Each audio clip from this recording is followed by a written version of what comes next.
Hey my dolls! Today we're opening up this doll and making her a mattress. Why? I don't know. Also, everyone say hello to my printer because I'm not moving it. What you're gonna need for this project is a board of some sort. This is foam board that I'm going to cut down to fit her. Some glue. This is just gold paint. And some cotton balls. Yay! The first things first, you want to cut down your board. But I guess we should open her so we can measure. Yeah. First off, we want to start by commending Mattel. Because like most humans, they don't always make the right choices. But unlike most humans, they keep getting rich anyways. So this dog is like pretty darn good. Most dolls they give us are super cartoony. This one's actually cute and I really do like it. Love this girl. She's a Stacie doll. That's the background. Don't judge me.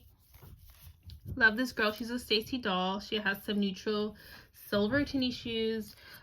She's smaller than Skipper because she's the younger sister to Skipper. And so this is how her body looks. Her arms are really skinny, poor thing. She does remind me of my niece though, so I had to get her. Her hair was long and I'm not sure with the materials, but yeah, she's super duper cute. So good job, Mattel. So the board is 4 inches wide. I think that's a good width. And when we put our Stacie on that, excuse me, little arf arf. Okay. Oops, maybe I should measure from this angle. Putting the Stacie on that, and we're gonna come out with like a 10-inch bed. She's not articulated, so we're gonna go ahead and make the bed her length.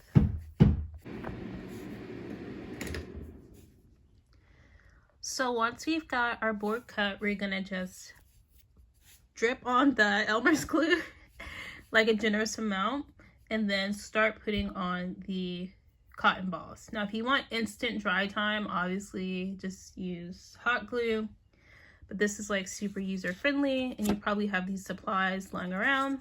So yeah, I'm gonna use the Elmer's glue. So this part of the project should go fairly quickly.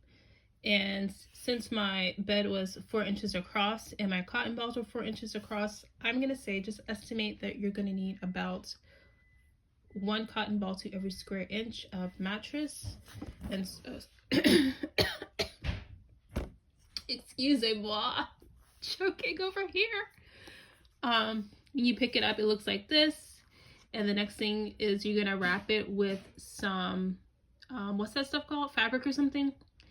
And then like, to me, like if you touch on this, it just feels so squishy and like you're, you know, going all out for your doll and like treating her so well. Just she's getting so spoiled because this is like the softest thing and it feels like, you know, maybe your dolls are going to be sleeping on a cloud. So yeah, for the fabric part, I am going to do hot glue on that because I want to make it like really tight. But Elmer's glue probably will work for that too. I don't know. I'm not sure.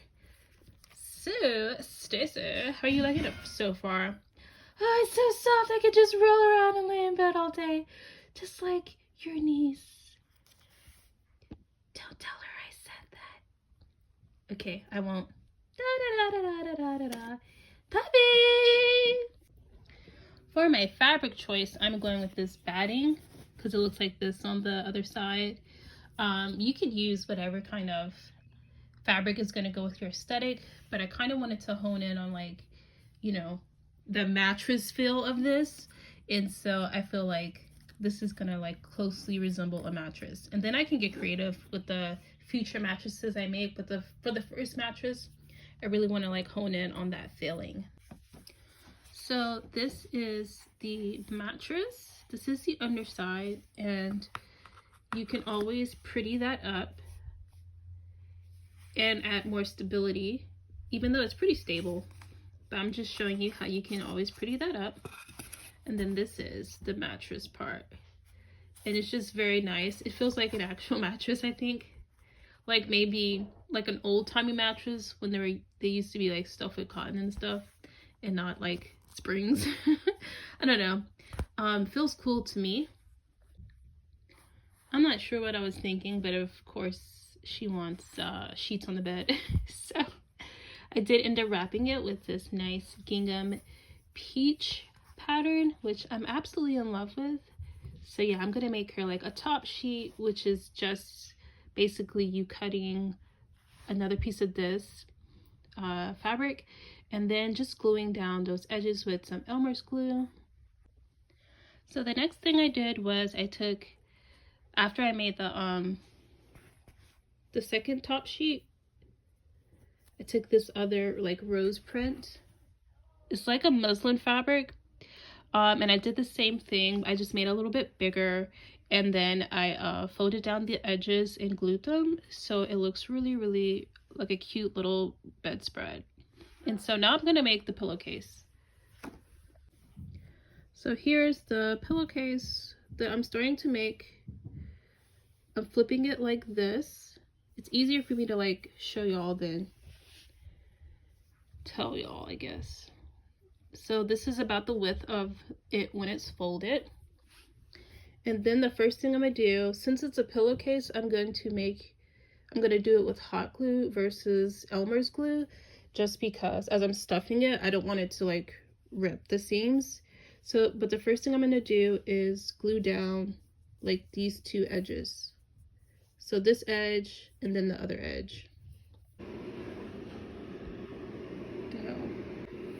Okay, it got to 40 last night, so I put my heater on because it was like, it's a little bit chilly in my room, so I'm sorry about that. But I was gonna show you that I glue each side down. You have to glue inside out first for the seams or whatever. So you can have a side opening, but I'm gonna have a back opening. So I'm gonna do like this rather than do it on the side. So I'm going to glue this part, this part, this part, and this part, and so this part will be open. That's why I wanted to go ahead and glue this down first. Now, I can add trim, but the patterns, if you're not careful, you're going to put your girl in the wrong era. And so I think adding trim, while it will look really, really cute and adorable, I think she's more modern. And so I'm using these kind of cutesy shabby chic fabrics, but I'm not gonna drive home the shabby chicness by adding the lace trim. But you can, and it'll probably look really cute. In fact, I know it will. So let me get this pillow done. Okay, I have glue and like lint everywhere. Just ignore that. It's a process. Also, I went out the house today. I went to Target and everything. My pants are inside out. So just ignore that as well. And so I have everything evened up. I snipped the corners. And now I'm going to flip it inside out. So now that is turned inside out. I mean, yeah, inside out. And now all I have to do is stuff it with some cotton balls. After you stuff it, you can glue it closed if you want, but I'm not going to, because you can store these by taking the cotton balls out and having just the pillowcase. You can fold it and have it stored flat. I know you're not going to do that, but the option is there. So now I want to make a bed, like a headboard and stuff. So I'm like making like a physical bed thing, like I showed y'all how to do with the rope last time. I could probably do this with the rope, but I'm not gonna. I'm chosen to like do the transparent thing. I have this, so you need some of this. It's so much easier for me to just show you what I'm talking about rather than like try to explain it. So yeah, this is my transparent paper. Let's see, is this gonna be big enough? Doesn't look like it. I knew I should have put like a bigger one on there, because this is supposed to be like half of the page. Let me see. Something told me to like put a bigger one on there, The ink is probably not even dry yet. So I want to do something like this. Let's see, what if okay, it came out like this, right? So if I put the paper in like this and reprint it, this is a leaf. I can get something a little bit bigger, I think. So let me go ahead and put like that. I'm gonna try to reprint it. This is like vinyl sticker paper, which is why I didn't want to waste it. And look what happened anyways. So I'm like, should I, like it, on the first print, this was over here. Y'all watch me pull this out so I know I'm right. I have footage. So I did it print over here this time. And now I don't know which way to turn it, so I'm just gonna put it in a clean sheet.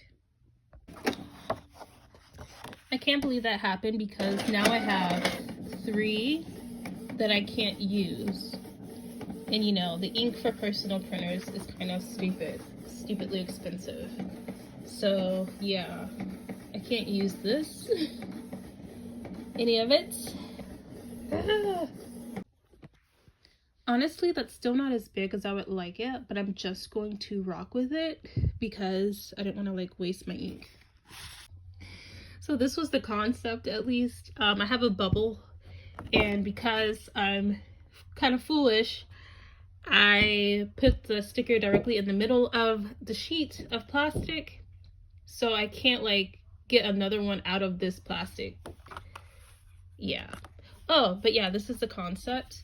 You have to print PNG, so there's no background on it, and so when it's in a diorama and against a wall, it's going to appear as if this is like the real thing.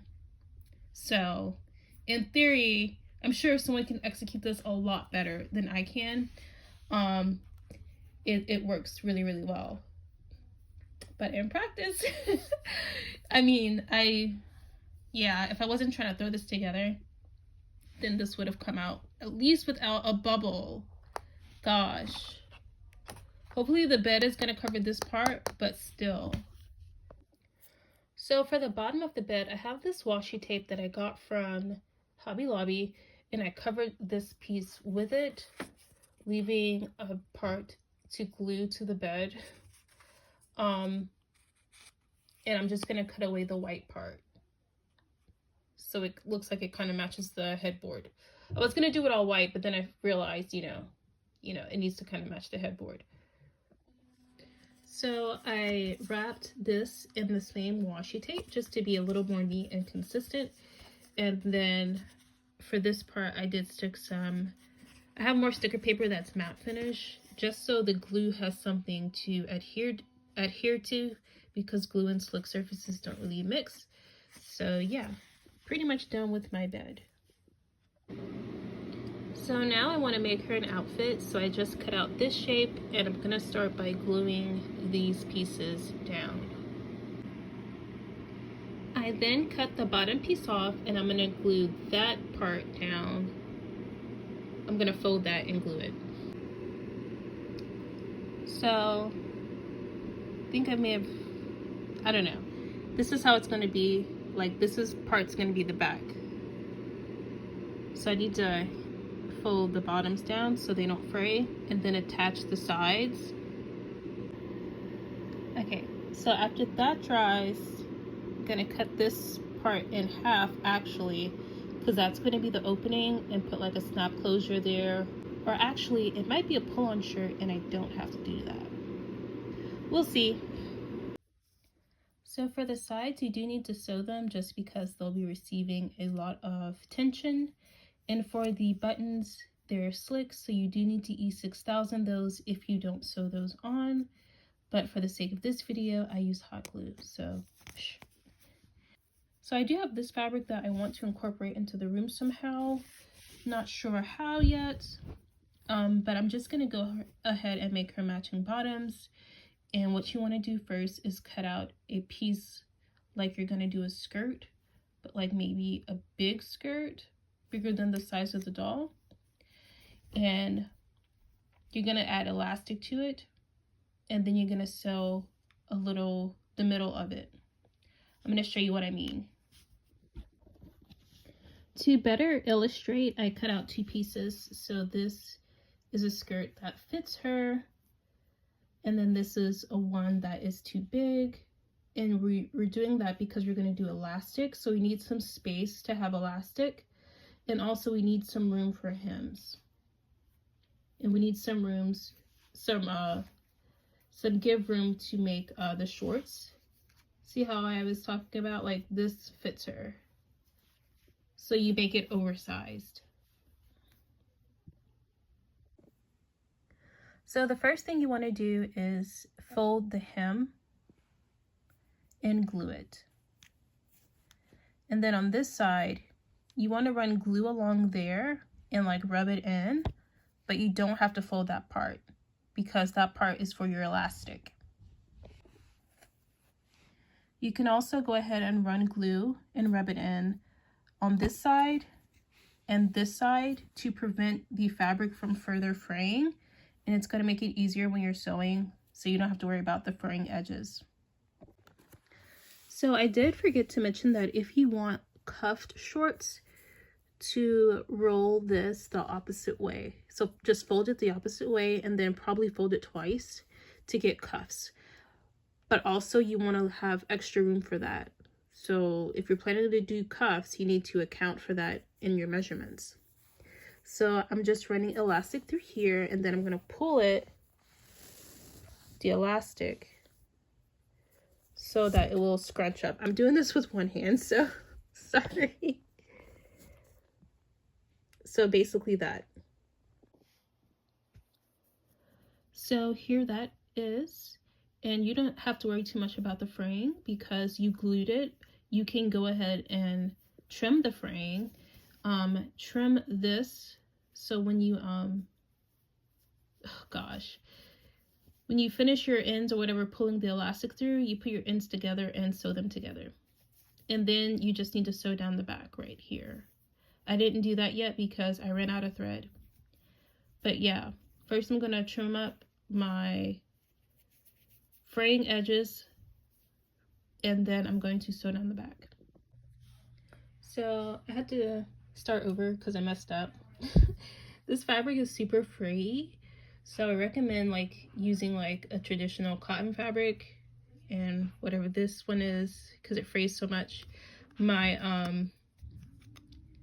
my seam or my whatever, however I sewed the elastic in, actually ripped and the elastic started coming out, so I had to just start over.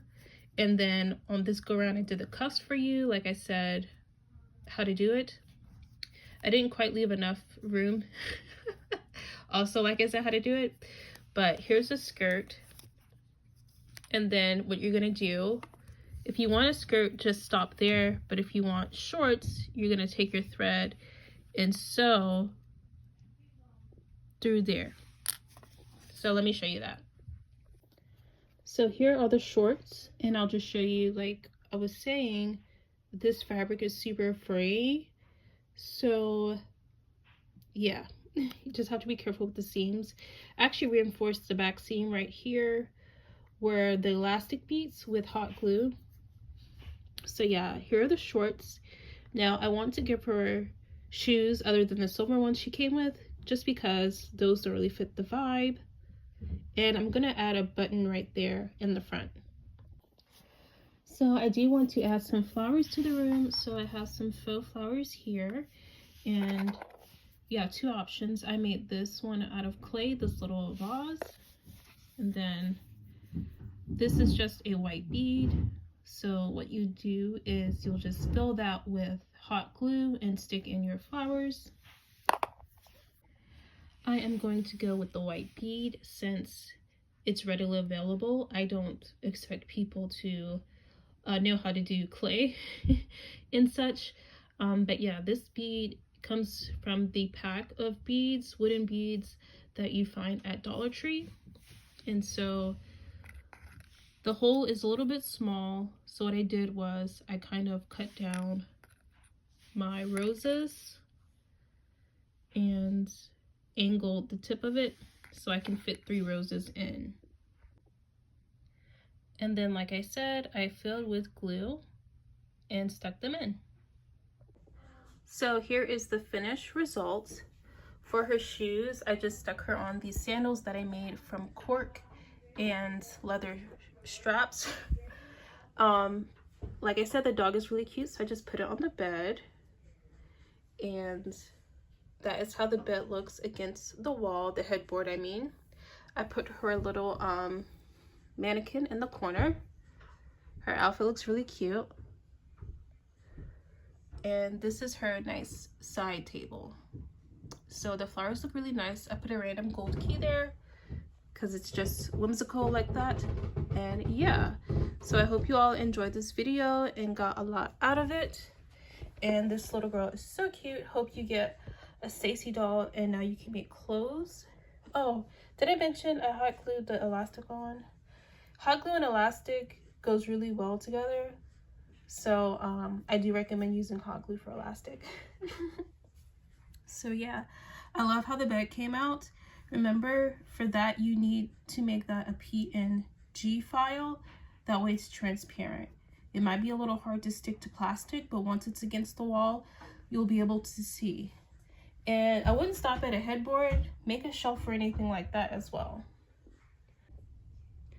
Editing me hair, I did end up cutting her hair. So she's more like a little girl in appearance. Her hair was so long, and this is how I did it.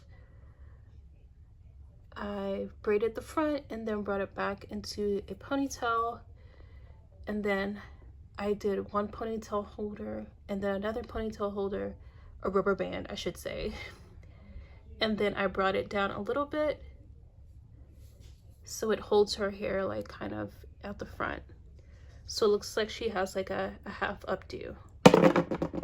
That was a dog. Izzy, get up. So yeah, thank you dolls so much for watching this video. Like, comment, and subscribe, and I'll catch you dolls in the next one. Bye.